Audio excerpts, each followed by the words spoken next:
What is up, everybody? Today we're going to be taking a look at the real estate market within the GTA and Toronto. We're going to be comparing what's happened in the 905, the 416, see where prices have gone since the two rate hikes to see exactly how that has affected house prices across different property types. Now, most statistics are all year over year. I like to look at month over month because not always does the average price tell us what is actually happening within a certain segment. Numbers are changing on a daily basis. So I like to take a look at the pricing amongst all property types. We take a deeper dive into the numbers when it comes to detached homes, semi-detached, townhomes, condo apartments to see where there has been some price movements. Let's get into those numbers. 1, 2, 3, 4.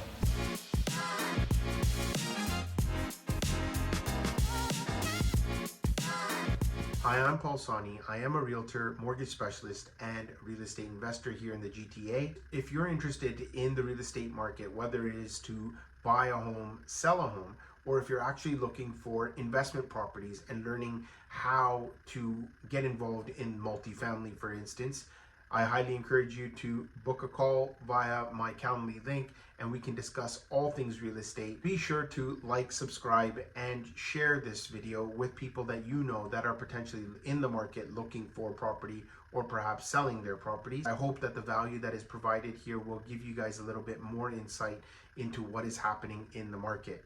So for those of you who are new to the channel, you can actually see how I break things down.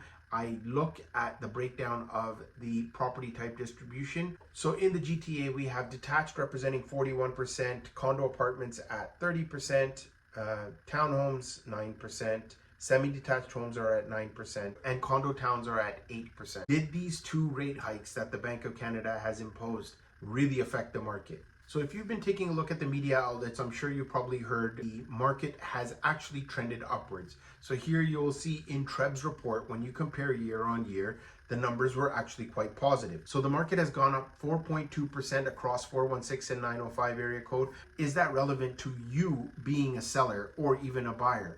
Because you are not looking at what happened last year. You need to look at what's happening now, currently in the market. So in this report, I go through what is happening month over month to really see what is happening in the market. But let's take a deeper dive into what is happening. So you're getting the best value segment for your money. Graphically here, I just wanted to show you property types and seeing where they're trending. Here you'll be able to see what's happened since January all the way to July.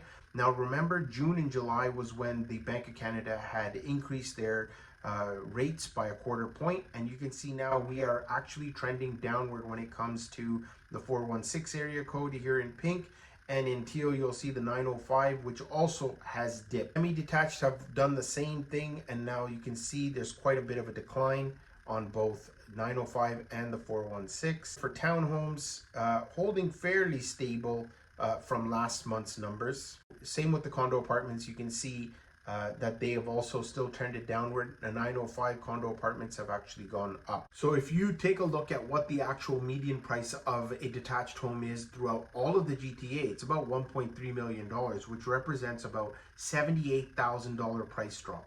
So if you don't think that is significant and determining whether or not you're a buyer or a seller, these are the numbers that are going to help. If we take a look at the semi-detached market here, you'll see in July also the month over month change was down 12%. The 905 market has also seen a decline of about 5.5%, which is quite significant for the semi-detached pricing.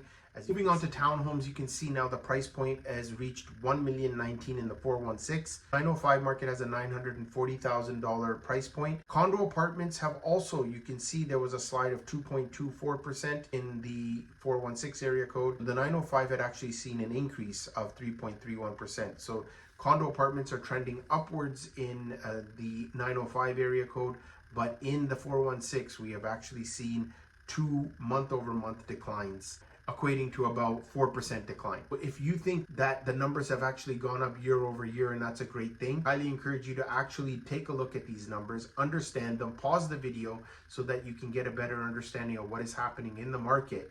Because if you don't arm yourself with this knowledge, you will be taken advantage of and hence why realtors have a bad name for themselves, because they don't know how to interpret the information that is provided to them, and they're only looking at what the media outlets tell them or whatever statistic that is brought towards them.